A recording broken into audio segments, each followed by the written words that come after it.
Hello everyone, once again to another, yes I know, video about the Criterion Collection. Because there is a sale on at the moment at Barnes & Noble, 50% off the entire Criterion range. So I want to show you some films that I really love in the collection that you can take for recommendations. The theme of today's video is British cinema. Because as you can likely guess, I'm from Britain, I'm from England, so I wanted to shine some light on some of my favourite films that have come from this very small island. So let's begin, and where better to start than with one of the masters, you all know who he is, Alfred Hitchcock, The Lady Vanishes. This is his film from the late 1930s, when he was still making films in England before he went to America to work with David O. Selznick, making films such as Rebecca, which really catapulted his career in Hollywood, and that's what gave us all of the very famous films later on in his career. But this isn't about those films, this is about The Lady Vanishes. This is classic Hitchcock. It's suspense, it's thrilling, it's on a train, it's everything you want from a great Alfred Hitchcock movie. The plot is very simple. This young woman is travelling by train and she meets this older woman on the train who then goes missing and seemingly disappears, and no one knows what's happened, no one even really knows her. So she is trying to get to the bottom of what happened to this older woman. That is The Lady Who Vanishes.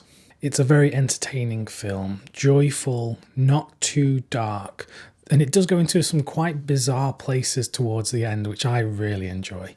So this is one of my favourite Hitchcock movies, and he made so many. I probably say that about 20 different Hitchcock movies, but I truly do enjoy this. And the release is absolutely perfect. You get an audio commentary on here. You get another feature film featuring the characters from The Lady Vanishes, not directed by Hitchcock, but it's an interesting film nonetheless. And there's a video essay on here and some excerpts from the Francois Truffaut, Hitchcock Truffaut recordings. So there's a lot to get into here. And for the spine number enthusiasts, this is actually spine number 3 in the Criterion Collection. So this was one of the very first early entries in the collection. So it's a great one to have in your own personal collection. When looking at the history of British cinema, you don't get very far without stumbling upon the name Mike Leigh. And I want to feature one of his films, Secrets and Lies. I think this is one of his greatest films. It won the Palme d'Or, the top prize at the Cannes Film Festival when it was released.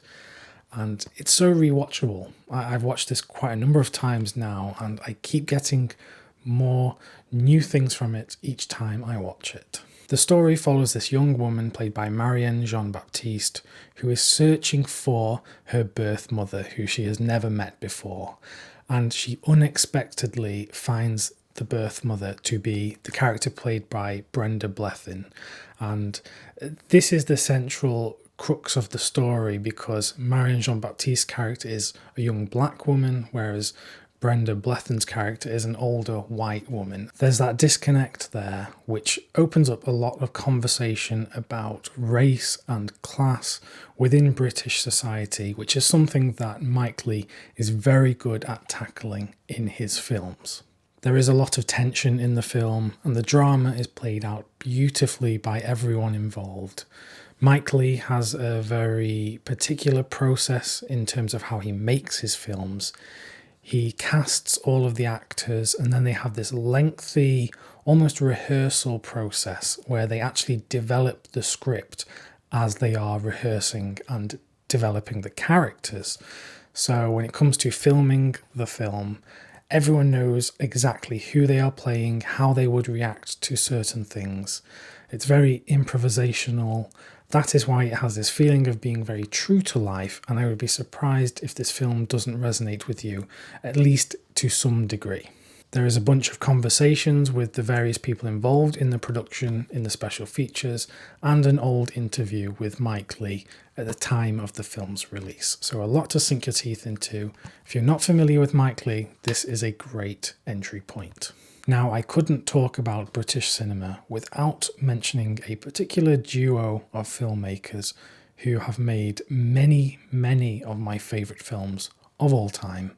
It's Michael Powell and Emmerich Pressburger, and I want to mention Black Narcissus. This is a story about a group of nuns who are on mission in the Himalayan mountains, and they are isolated from the rest of the world.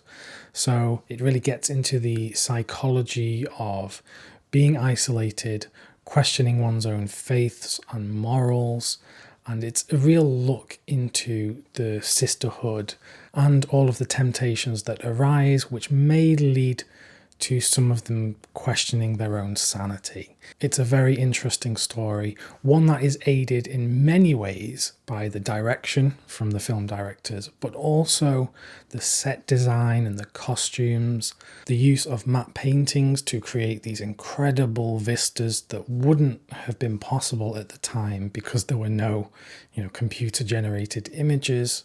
And then on top of that, you have the cinematography from Jack Cardiff, who was famous for being one of the best cinematographers to use 3-strip Technicolor.